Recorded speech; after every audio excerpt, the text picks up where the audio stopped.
자, 여러분 비상교과서고 이제 3단원 문학 작품들 분석하고요.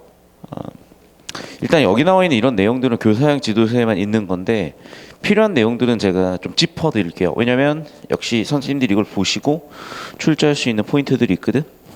자, 일단 여기 머릿말부터 같이 한번 보면요. 쭉 한번 읽어볼게. 다양한 세계 물감의 화가의 상상이 더해져 한 편의 명화가 완성되는 것처럼, 그러니까 이 얘기를 왜 하는 건지 설명을 드릴게요. 자, 첫 번째, 그러니까 문학 작품을 정의할 때 어떻게 정의할 거냐는 거야. 그러니까 문학은요, 언어 예술이에요. 그러니까 여러 가지 예술 중에 언어 형식을 따른다는 거야. 자, 예를 들면 음악은요, 소리로 된 예술일 거야. 요런 거야, 얘들아. 자, 그러면 좀 더 이제 구체적으로 평관이 바라보는 예술이라는 장르는 제가 항상 얘기하지만 내용과 형식으로 이루어져 있고, 자, 문학에서는 여기에 표현법을 덧붙여서 공부를 할 거예요. 그래서 여러분 항상 내용, 형식, 표현이라는 세 가지 정보 체계로 작품들을 다루고 출제를 합니다. 계속해서 볼게. 그래서 아까도 얘기했지만 처럼 문학 작품에 문학에 대한 도입을 했고, 이처럼 언어를 매개로 해서 주제를 전달하는 것이 예술, 문학이다라고 다시 정의를 했고, 여기에 네 가지 갈래가 있어요. 자, 오늘 이 네 가지 갈래에 대해서 정리를 좀 해드릴게요. 봅시다. 먼저 서정. 별거 없어요, 얘는. 형식이 운문을 띄면 돼요. 내용, 주제는 일반적으로 정서를 담고 있어. 두 번째, 서사. 얘는 산문의 형식의 스토리, 줄거리를 담고 있어요.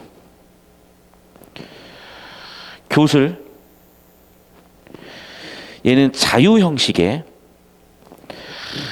작가의 자유로운 생각이나 깨달음을 담고 있고, 극은 무대 상연을 할 수 있는 형식의 서사적 요소에 극의 특색을 추가로 갖고 있어요. 자, 좀 더 이제 구체적으로 정의를 한번 해볼게. 우리가 서정 장르를 정의하라고 하면요, 사실 다들 좀 정의하기 힘들어 하거든. 자, 간단하게 한번 해볼게요. 일단 누가 만드는지가 중요해. 주어가 중요해요. 시는요, 아무나 쓰기 좀 힘들 수 있어요. 작가가 쓰고요. 두 번째, 무엇을 표현하냐는 거야. 작가가 자신의 생각이나 감정을 표현해요. 어떻게 표현하냐는 거죠. 운율, 심상, 함축 요소를 통해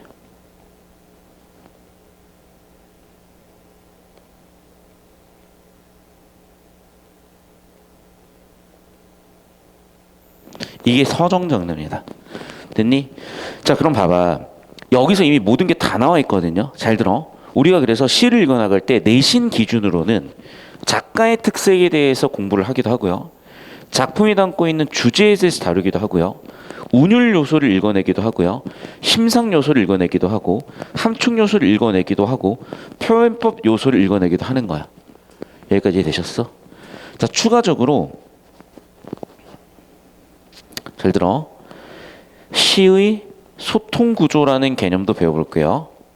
시의 소통 구조는 뭐냐면, 어떤 작품이 하나 있다고 했을 때요, 작품이 작품으로 존재하는 게 아니라, 작품을 텍스트라고 하고, 작품이 작품으로 존재하는 게 아니라, 일단 시인이 독자한테 뭔가 전달하고 싶은 말이 있을 때, 또는 표현하고 싶은 게 있을 때 시를 쓰는 거예요. 그럼 시인은 직접 독자한테 전달할 수 없으니까 시 속에서 화자로 대신되고, 독자도 역시 시 안에서 청자로 대신돼요. 화자가 청자한테 메시지를 전하고, 자, 그럼 봐. 시 내부의 요소는요, 화자, 청자 어떤 메시지가 전해졌는지 보는데, 추가로 여기에 메시지 이외의 상황 맥락들, 즉 무슨 얘기냐? 우리가 정보를 항상 읽다 보면은 명시적으로 드러난 정보도 있지만 함축적으로 읽어내야 되는 정보들도 있을 거예요. 그런 것들을 상황 맥락이라고 통칭합니다. 상황 맥락으로 작품의 나머지 부분들을 채워서 읽어주시고, 자, 또 시인이 그냥 밑도 끝도 없이 창조하는 경우는 잘 없고요. 보통은 현실의 영향을 받아요. 동시에 시인에게서 독자까지 전달하는 이 과정을 유통한다고 하는데, 유통 과정에서 작품이 어떤 영향을 주고받기도 하죠. 그러다 보니까 작품을 읽어나가는 관점은 첫 번째, 시인 입장에서 읽어나가는 시인론이 있고, 얘는 표현론이라고도 하죠. 두 번째, 독자 입장에서 읽는 수용론, 또는 독자에게 도움이 된다 그래서 효용론이라고도 하죠. 세 번째, 현실의 반영이라고 보는 반영론, 또는 결국 예술도 현실의 모방이라고 보는 모방론. 네 번째, 작품만 절대적으로 놓고 보는 절대론, 또는 내재론. 그럼 여기까지는 작품 외적 요소니까 외재론이라고 할 것이고,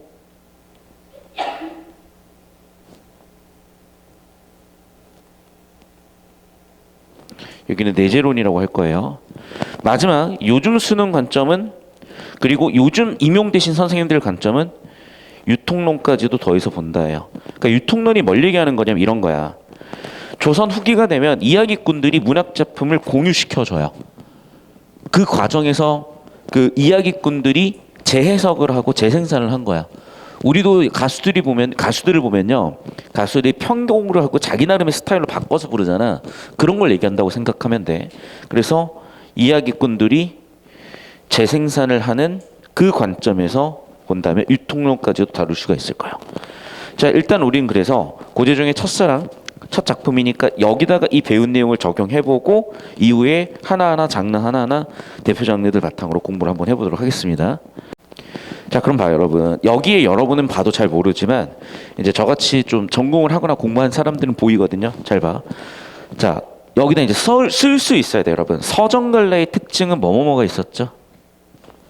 이걸 쓸 수 있어야 돼. 아까 정의를 바탕으로. 별거 없어요. 그냥 3요소야, 얘들아. 그러면 뭐가 있었니? 운율, 심상, 함축이 있었죠. 됐죠? 운율은 음악의 음악적 요소, 심상은 이미지, 함축은 주제나 내용 같은 걸 담고 있다 그랬어요. 자, 두 번째, 얘를 예술이라는 관점에서 바라보면 내용, 표현, 형식이라는 측면에서 볼 수도 있다 그랬었죠. 그럼 잘 들어. 예술이라는 장르에서 바라보는 형식은요, 운문 형식이에요. 운문. 그러니까 운율과 내용이 맞닿고 있죠. 내용은 아까 얘기했던 함축과 맞닿고 있어요. 심상은 표현과 맞닿고 있고요. 그럼 표현은요, 여러 가지 표현법들을 배웁니다. 됐어? 그리고 잘 들어. 주제도요, 되게 다양할 것 같죠? 아니에요. 거의 주제도 정형화되어 있어요, 여러분. 주제도 거의 정형화되어 있다고. 옛날에 여러분, 야, 니는 잘 모르겠다. 그 리니지라고 있어요, 게임이. 그 NC 소프트에서 그런 판타지 게임 또는 어떤 게임을 만드는데, 게임은 다들 세계관이 있단 말이야. 그러니까 너희는 잘 몰라도 뭐 노래 세계관 있을 거고 오버워치 세계관 있어요. 그러면 기본적으로 게임을 제작하는 회사들은 뭐 게임을 잘 만드는 것도 중요하지만 게임 속에 스토리를 담아내야 되거든. 그 전 세계에 있는 스토리를 전부 다 모아서 소설을 써주는, 시나리오를 써주는 그런 AI를 옛날에 만든 적이 있어요. 그게 모아놓고 봤더니까 서사 구조가 207개더라는 거예요. 그러니까 결국 무슨 얘기냐면,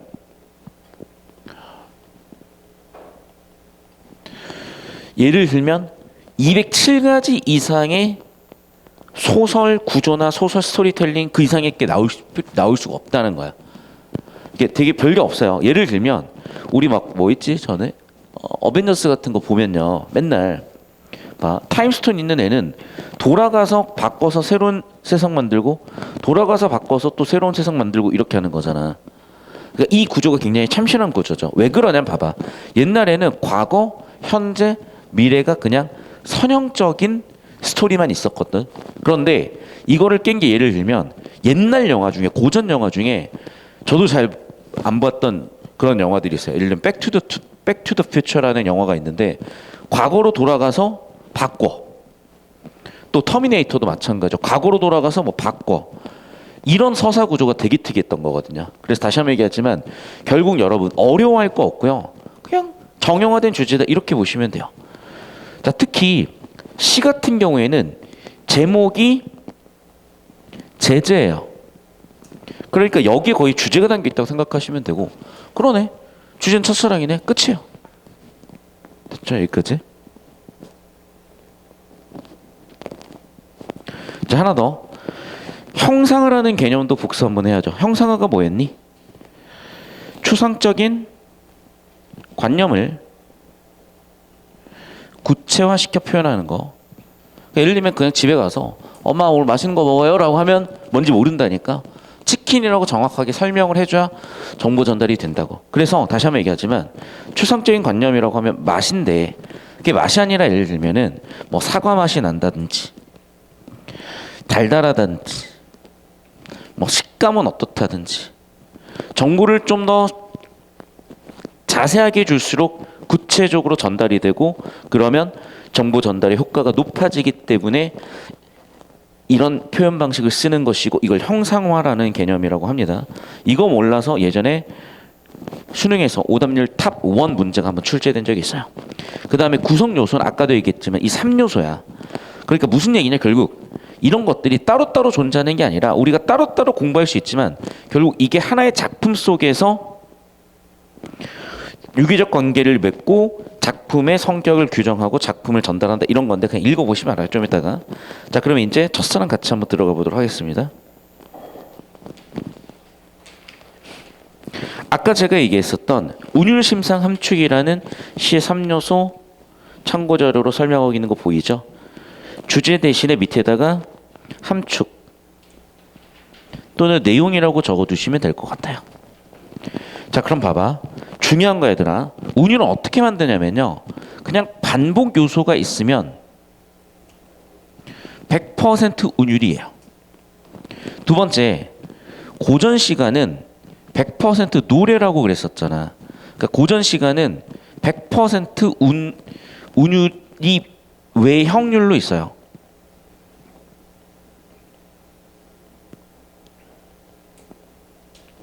기억하시면 되고 그 구체적인 현상들은 좀 이따가 작품들 들여다보면서 보실 겁니다. 그 다음에 심상 이미지인데 감각이라 그랬잖아. 잘 들어. 그러니까 우리가 뭔가 정보를 받는 과정에서 우리는 오감의 정보를 받고요. 그러면 그것은 시각, 청각, 미각, 촉각, 후각 등이 있을 거야. 이런 정보들이 있어요. 그러면 이제 여기서 엮여서 출제될 수 있는 게 있는 거죠. 예를 들면 공감각적 심상이라는 게 있을 수 있고 또는 감각의 전이라는 개념이 있을 수가 있고 또는 그냥 just 감각의 연쇄라는 개념이 있어요. 이거는 이제 작품에 출제되면 분명히 작품에 나와 있는 부분이 있으면 분명히 선생님께서 다룰 거기 때문에 일단 정리해 두시고 작품에 나오면 같이 한번 정리해 보도록 할게요. 그래서 아까 제가 설명한 내용들을 줄글로 풀어놓은 부분입니다. 같이 한번 읽어볼게요. 작가가 자신의 정서를 주관적으로 드러내는 문학 양식. 내가 아까 얘기했었지. 누가 썼냐.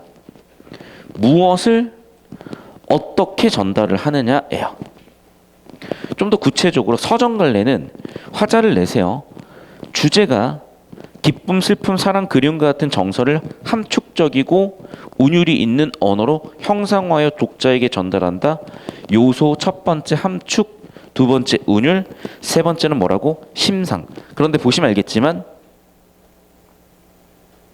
내가 방금 얘기한 거를 요점 정리해드린 거고 여기서는 그걸 줄글로 풀어준 거죠.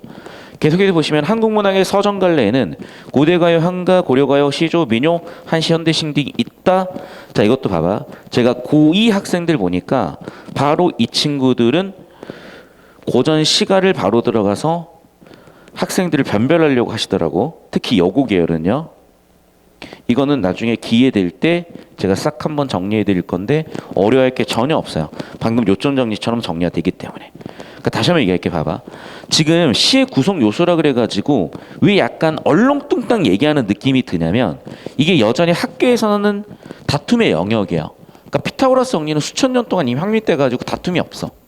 그런데 우리나라 국어 이제 한 80년 역사 됐다 그랬고 국어교육학 30년 역사다 보니까 앞으로도 많이 변해갈 거예요. 그렇다고 여러분한테 안정이 좀 헷갈리잖아. 그러니까 다시 한번 얘기하자면 그래서 운율심상 함축이라는 세 가지 요소, 내용 표현 형식이라는 예술의 요소에 대해서 정리해 드린 겁니다. 방금 제가 설명한 내용들을 여기에서 자세하게 풀어냈을 뿐이니까 읽어보시면 아, 그 내용이 그 내용이구나 요점 정리 스스로 해보시면 되고 그래서 잘 들어. 여러분이 여기서 스스로 써낼 수 있어야 되는 거예요. 시의 정의를 해보시오. 두 번째, 서정장르, 즉 시의 3요소에 대해서 쓰시고 정의해 보시오. 세 번째, 예술의 세 가지 정보체계에 대해서 쓰시고 정의해 보시오. 이런 것들을 여러분 스스로 쓸 수 있고 이해할 수 있어야 정리가 돼요. 그래서 좀 이따가 이거는 시간 되실 때 쓰는 시간 갖도록 하겠습니다. 자, 이제 첫사랑 들어가 볼게요. 내신 필기 정리를 해야 되는 거 같이 볼 텐데, 자, 항상 하는 얘기지만 이제는 익숙하죠. 갈래는 외울 필요가 없더라. 그래서 당연히 고전시가냐 현대시냐. 두 번째, 형태가 정해진 규칙이 있는 정형시냐 자유시냐. 세 번째, 어떤 목적이 있냐 아니면 감정 전달하는 서정시냐. 끝났죠. 자, 두 번째, 첫사랑이잖아 말 그대로. 그럼 첫사랑에 대한 얘기를 할 거야. 그러니까 첫사랑이라는 그 사랑 자체에 대한 얘기를 할 수도 있고 첫사랑하면 기억나는 사람에 대해서 얘기할 수도 있겠죠. 그럼 봐. 이게 그 사랑에 대한 얘기일 수도 있는데 그 사랑에 대한 얘기가 보통은 긍정적 감정이에요. 그러니까 이런 얘기를 할 수밖에 없다고. 됐죠? 그리고 저는 잘 모르겠어요. 그런데 굳이 뭐 사랑 이렇게까지 해야 되나 싶은데 이분은 굉장한 인내와 헌신으로 사랑을 만들어내셨나 봐. 뭐 그런가 봐요. 자, 네 번째 특징은 뭐냐면 아까도 얘기했지만 주제나 표현법 같은 거를 물어볼 거거든. 보시면 알겠지만 역설법 있죠. 그 다음에 시간의 흐름 같은 게 아마 표현법으로 보였나 봐요. 자, 그리고 제가 몇 차례 설명드린 키워드인데 시상은 뭐라고? 그냥 주제라고 보시면 돼요. 왜? 시인의 생각이나 상념을 시상이라고 하고 그래서 결국 주제인 거죠. 그러면 결국 봐봐. 뭐에 대한 얘기? 사랑에 대한 얘기니까 주제 때문에 낭만적일 수밖에 없고 그것을 오감을 자극하는 정보를 주니까 마음속에 그림이 그려지 듯한 느낌, 회화적 느낌, 그리고 아마도 혼자 독백이든 또는 뭔가 자기 자신에 대한 생각이든 표현하고 있으니까 사색적이 되겠죠. 자, 그럼 그걸 구체적으로 어떻게 표현했냐? 한겨울 나뭇가지에 쌓인 눈을 가지고 첫사랑을 표현했을 거예요. 그러니까 핵심 주제, 핵심 소재, 제재, 한겨울 나뭇가지에 쌓인 눈이라고 설명을 한 거고요. 그게 여기 나와 있는 자연현상의 사랑의 의미를 발견했다. 이 부분이 될 거고 그 자연의 모습의 표현을 통해서 사랑을 표현했다까지 이어질 겁니다. 되셨나요? 자, 그럼 구체적으로 같이 한번 볼게. 흔들리는 나뭇가지에 꽃 한 번 피우려고 눈은 얼마나 많은 도전을 멈추지 않았으랴. 자, 저는 두 가지로 볼게요. 첫 번째, 내용적으로 볼 때 여러분 이거를 상상해 보셔야 돼요. 제가 원래 유튜브 영상도 찾아서 보여드리고 그림도 같이 한번 보여드려 봤는데 오히려 그게 상상력을 키우는데 도움이 안 되더라고. 그래서 여러분 그려보세요. 봐봐. 나무가 있어. 물론 내가 그림을 잘 그리는 건 아니에요. 그려볼게. 근데 나무가 이렇게 있어. 나뭇가지 보면요, 꼭 이렇게 약간 뭐지? 그 나무 꼬다리가 이렇게 끊어지거나 해가지고 이렇게 좀 빈 부분이 있잖아요. 그럼 봐봐. 이때 하늘에서 눈이 막 이렇게 날린다고 생각을 해봐. 그럼 그럼 눈은요 이렇게 위에 소복하게 쌓이기도 하지만은 날리는 눈들은 이런 데 박혀 있다고. 무슨 얘기인지 알아요? 그러니까 새싹 나는 자리 또는 꽃이 피는 자리에 움푹 콤이 패여져 있으니까 그 자리에 눈발이 날리다가 이렇게 꽂힌다고. 이해됐어? 또는 봐봐. 발을 막 날려버리면 눈이 이렇게 소복하게 못 쌓이고 휘날려 버리는 거예요. 이해됐니? 그런 상황을 상상을 해보자고요. 그 얘기네. 그러니까 우리 나무에 눈이 이렇게 앉았어. 그런데 잘 관찰을 해보면요. 바람이 부는 날은 잘 앉지를 못하고 눈이 그냥 휘날리거든. 그런데 소복하게 앉고 꽃처럼 꽃 느낌으로 딱 박혀있는 그 느낌은 수많은 눈이 흘러가는 과정에 박힌 거거든. 그런 거 아닐까. 그래서 이런 시인들은 되게 관찰력이 좋은 사람들이에요. 시인은 아마 관찰을 했겠죠. 그래서 눈꽃을 관찰해서 아마도 자신의 상상력을 이렇게 표현하지 않았을까. 이런 게 필요하다는 거야. 특히 예체능하는 친구들이나 예술이나 음악하는 친구들은 이걸 알아야 돼. 왜냐하면 결국 봐봐. 음악도 그 사람의 생각이나 감정을 표현하는 거야. 아이돌들도요. 그냥 춤추는 게 아니에요. 분명히 자기가 표현하고 싶은 게 있어. 그러니까 춤선 이런 표현들을 하잖아. 그러니까 나는 옛날에 어릴 때 그게 뭔 소리인지 하나도 이해가 안 됐거든요. 그런데 이제 나이를 먹어감에 따라 좋은 건지 나쁜 건지 모르겠으나 먹어감에 따라 그게 무슨 얘기인지 알 것 같다. 요즘은 그래서 그냥 아이돌 보면은 그냥 예쁘다라는 생각도 당연히 들겠지만 그보다도 아 쟤네들이 지금 뭔가 표현하려고 하는구나.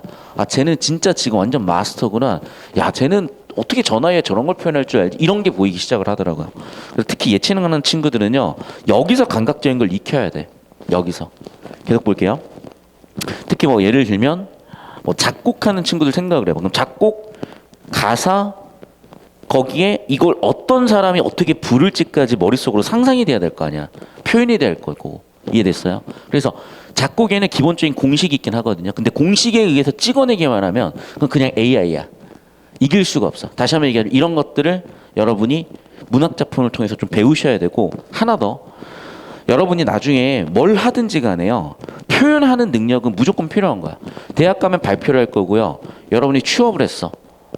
그러면 그때도 마찬가지야. 하다못해 여러분이 카페 사장님을 하더라도 메뉴판 하나를 여러분 손수 만들어야 될 수도 있는 거야. 그러면 그런 것들 다 표현할 줄 알고 자기 생각이나 느끼나 감각이나 이런 것들을 잘 조화롭게 여러분 스스로 만들어낼 수도 있어야 돼. 그런 거를 일단 여기에서 또는 미술 시간에 또는 음악 시간에 한다고 연습해 본다고 생각하고 수업 시간을 보내보시면 굉장히 의미가 있을 것 같아요. 흔들리는 나뭇가지에 꽃 한 번 피우려고 눈 얼마나 많은 도전을 멈추지 않았으냐? 아까도 얘기했지만은 여긴 그렇게 표현한 거야. 두 번째, 표현법은 녹색으로 볼게요. 그럼 봐. 지금 도전이라는 건요. 누구만 하는 거야? 인간만 하는 거죠. 근데 도전의 주체가 누구야? 눈이죠. 그래서 의인법이 쓰였다는 거야. 잘 들어. 의인법은 사람이 아닌 것들이 사람만 갖는 속성을 지닐 때예요. 그러니까 예를 들면 뭐가 있을까? 얘가 어떤 의지를 갖는다든지 생각이 있다든지 의도를 가진 행동을 한다든지 이런 것들이거든. 그러니까 도전이라는 건요. 의도를 갖고 있는 행동이죠. 의지도 있죠. 생각도 있죠. 그런데 눈에 그런 의지가 어디 있어? 근데 사람이 아닌 눈이 그런 의지 의도가 있다고 본 거니까. 그래서 의인법이라고 하는 거예요. 자, 두 번째. 아나쓰랴. 이런 거는 의문이잖아. 이미 답정너야. 이미 이 사람이 이렇게 생각하고 그냥 묻는 거야. 그럼 얘는 서리법이죠. 잘 들어. 서리법은 항상 영탄법에 속해요. 이거 수업 몇 번 해드렸는데 오늘 마지막으로 생각하고 다시 한번 서리법과 영탄법에 대해서 정리를 하면 이런 거야. 여러분은 옆에다가 좀 이따가 적으세요. 의인법을 여러분 스스로 다시 한번 적어주시고 두 번째 서리법 잘 들어. 답정너야. 이미 의도는 본래 의도는 평서문인데 표현하는 형식이 의문문이면 서리법이에요. 그러면 질문. 왜 얘는 100% 영탄법일까? 잘 들어. 영탄법은 의도는 감정 표출이에요. 형식은 어조 변화야. 그런데 어조라는 건 말투고 말톤인데 그걸 눈으로 볼 수는 없다 그랬었잖아. 그럼 눈으로 어조를 확인하는 방법은요. 일반적으로 어미 변화예요. 또 어조 변화 또는 감정 어휘를 쓰는 거야. 감정에 관련된 걸 쓰는 거야. 그러면 당연히 감탄사, 감탄문 이런 것들이 될 수도 있겠죠. 근데 봐. 의도적인 어미 변화가 있으면 얘는 영탄법이에요. 그럼 봐. 얘도 마찬가지죠. 자신의 생각을 표현하기 위해서 평서문을 의문문으로 의도적인 어미 변화를 갖고 왔잖아. 그러니까 얘도 영탄법이라는 거야. 이해되셨어요? 필기해 두시고 그냥 외우면 어차피 까먹어요. 근데 한번 이렇게 보이니? 필기해. 끝쪽 학생들 보여요? 주무시고 계신가? 필기하십시오. 계속 봅시다. 자, 그리고 봐 이제 네 번째 개념어예요. 음성상징어. 음성상징어는 두 가지가 있어. 의성어, 의태어. 의성어는 소리를 흉내내는 거 알 것이고 소리 성자니까 태는 형태를 흉내내는 거 알겠죠. 필기하면서 따라오시고. 얘들아 필기해야 돼. 여기 쓰인 것보다 필기가 좀 훨씬 더 많아요. 계속해서 볼게. 싸그락싸그락 두드려 보았겠지. 남분분 춤추었겠지. 그럼 봐봐. 머릿속으로 상상을 해봐야 돼. 남분분이 소리를 흉내내는 건가? 싸그락이 소리를 흉내내는 건가? 잘 모르겠으면요. 봐. 서술어를 보면 알아. 춤을 추었대. 눈에 보이는 거잖아. 그러니까 형태를 흉내내는 거겠죠. 두 번째. 두드렸대잖아. 그러면 소리에 관련된 거겠죠. 또 봐 여기서. 두드렸으니까 소리를 표현했으니까 여기서는 소리, 청각적 심상이 있었을 거고 두 번째 여기는 시각적 심상이 있었겠죠. 그럼 잘 들어라 얘들아. 지금 핵심 소재인 눈을 가지고 청각적 심상과 시각적 심상을 나열했잖아. 이런 심상의 나열을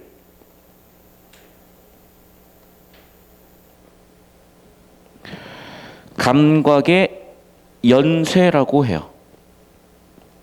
얘는 감각의 전이와는 완전히 다른 개념이야. 이거 나중에 설명을 해드릴게. 됐죠?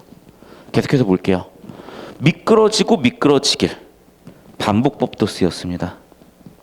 그런데 봐. 완전히 똑같은 시어를 반복하기 아니잖아. 그러면 변주라고 해요. 이렇게 비슷한 게 연달아 나오면 연쇄라고도 합니다. 됐죠? 그럼 봐. 흔들리는 나뭇가지에 눈꽃이 박히기 위해서 얼마나 많은 도전을 했고 그 시각적 청각적 이미지를 형상화했어요. 계속해서 볼게. 다시 한번 생각해 보잖아요. 바람 한 자락 불면 휙 날아갈 눈꽃이야. 근데 눈꽃 대신에 눈꽃 자리에 지금 뭘 넣어줬냐면 사랑을 넣어준 거죠. 그러면 작가한테 있어서는 그 눈꽃이 뭐 같았던 거야? 어렵게 이뤄낸 사랑 같은 거예요. 됐니? 그럼 여기서는 눈과 사랑을 비유하고 있죠. 같은은 지급법이라고 몇 차례 배웠습니다. 자, 말 나온 김에 지급법과 은유법 같이 한번 정리 한번 해볼게요. 뭐가 지급법이 뭐가 은유법이지? 별거 없어. 지급법은 매개어로 직접 비유했을 때요. 은유법은 A는 B이다의 형식을 통해서 매개어 없이 표현하는 거예요. 매개어가 직접 드러났기 때문에 지급법, 매개어가 없기 때문에 은유법이라고 생각하시면 될 것 같다. 되셨죠 여기까지? 근데 잘 들어. 이것도 이제 학교 선생님에 따라서는 좀 다르게 설명하시는 선생님들이 계시더라고. 즉 은유의 범위를 너무 크게 잡는 선생님들이 계세요. 그 왜 그러냐면 옛날에 그 은유법이 좀 교통 정리가 안 돼 있었어. 근데 요즘은 그냥 이렇게 교통 정리하시면 돼요. 잘 필기하시고.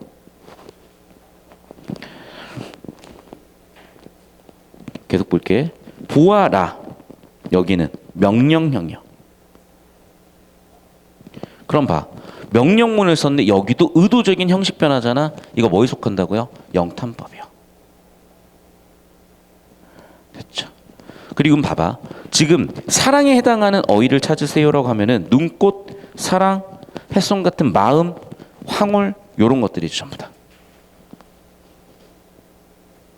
눈 요런 것들이죠. 꽃 요런 것들이죠. 요런 소재들이 전부 다 뭐라고? 사랑을 상징하는 또는 사랑에 비유된 표현들이구나 정리해 보시면 되겠죠. 그럼 봐. 다시 한번 상상을 해봐. 봄이면요. 두 가지면 일단 첫 번째 눈꽃이 녹는 계절이기도 하고요.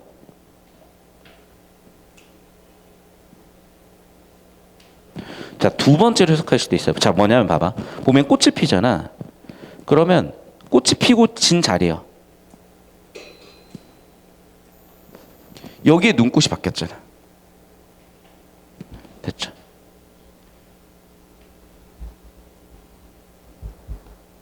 자, 그럼 봐요, 여러분. 봄이면 가진 그 한 번 된 자리라는 거냐, 잘 들어. 꽃이 피고 잤으니까 이렇게 뭔가 움푹 패여 있을 수도 있고, 또는 눈꽃이 녹은 자리니까 사랑이 왔다 간 자리라고 해석할 수도 있겠죠. 그러면 화자 생각하기엔 뭐냐면요. 봐, 한 번 됐기 때문에 상처라고 볼 수도 있으나 추억을 상기시켜 보면 되게 아름다운 상처기도 한 거야. 그럼 봐, 여러분. 상처는 부정적인 거고 아름답다는 긍정적인 거잖아요. 이렇게 부정과 긍정은 논리적으로 동시 성립이 안 돼. 그걸 뭐라고 하지?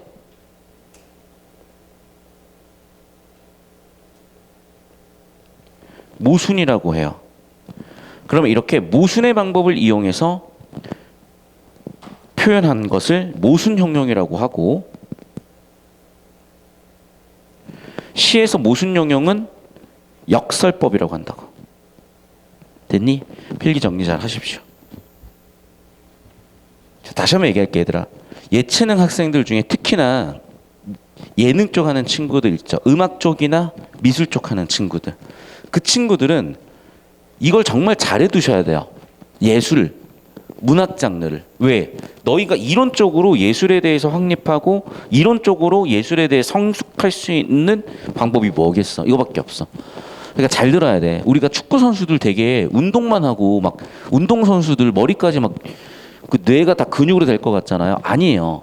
되게 영리한 친구들이 결국 운동도 잘한다고. 헬스하는 사람들도 되게 무식하게 근육만 키울 것 같지? 아니야. 동작 하나를 할 때도 되게 의식하고 생각하면서 영리하게 해요. 진짜로. 영리하게 하지 않잖아. 그러면 내 몸에 적당한 영양을 집어넣을 수도 없고, 내 몸에 적당한 자극을 줄 수도 없고, 내 몸에 적당한 자세를 잡을 수도 없는 거야. 무슨 얘기인지 알겠어요?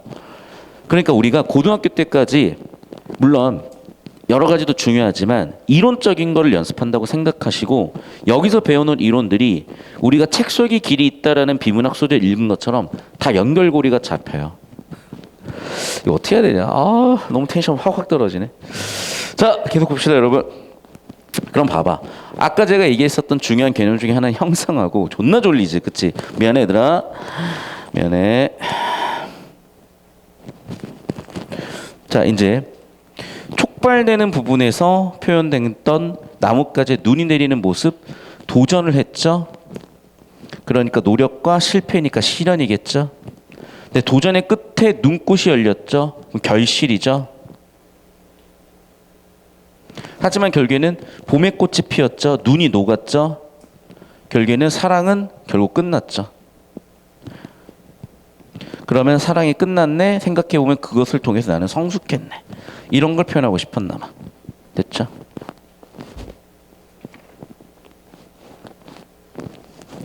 자, 그러면 출제 포인트 하나씩 잡아볼게.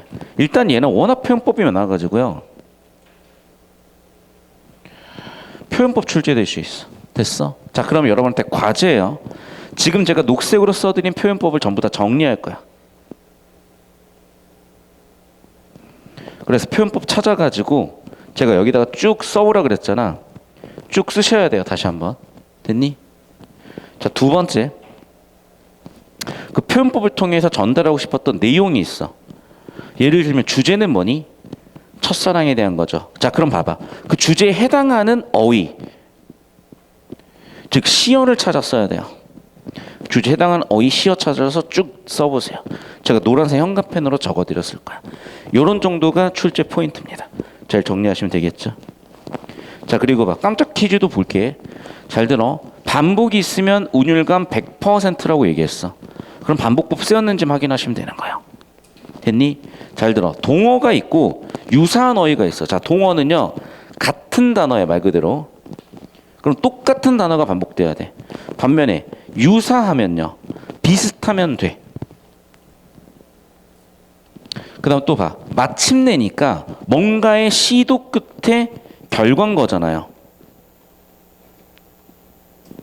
그럼 봐. 황홀과 바꿔 쓸 수 있는 어휘는 뭐였자고요? 기억나?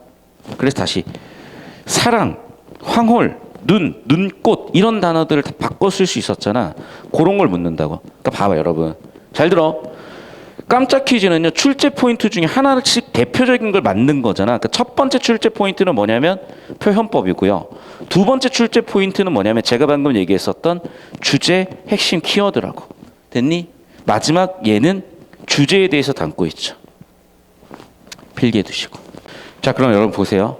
지금 81페이지에 나와 있는 거 되게 중요하거든. 잘 들어. 일단 1번 같은 거야 아까 했던 거니까 넘어가더라도 이게 원래 여러분 학습 활동을 보면은 얘네 지금 다 비어 있는 거야. 파란색 칸들이. 알겠니? 그러니까 이건 여러분 교과서 가지고 여러분이 직접 쓰세요. 됐어? 이거 그냥 서술형이라고 생각하면 돼.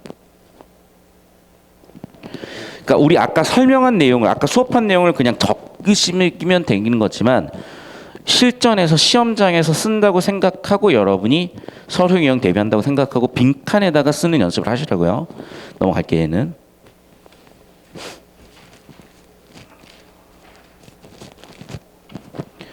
자, 봐봐. 심상은요. 오감이었죠. 그럼 봐. 당장 뭐가 있었어? 음성상징어요.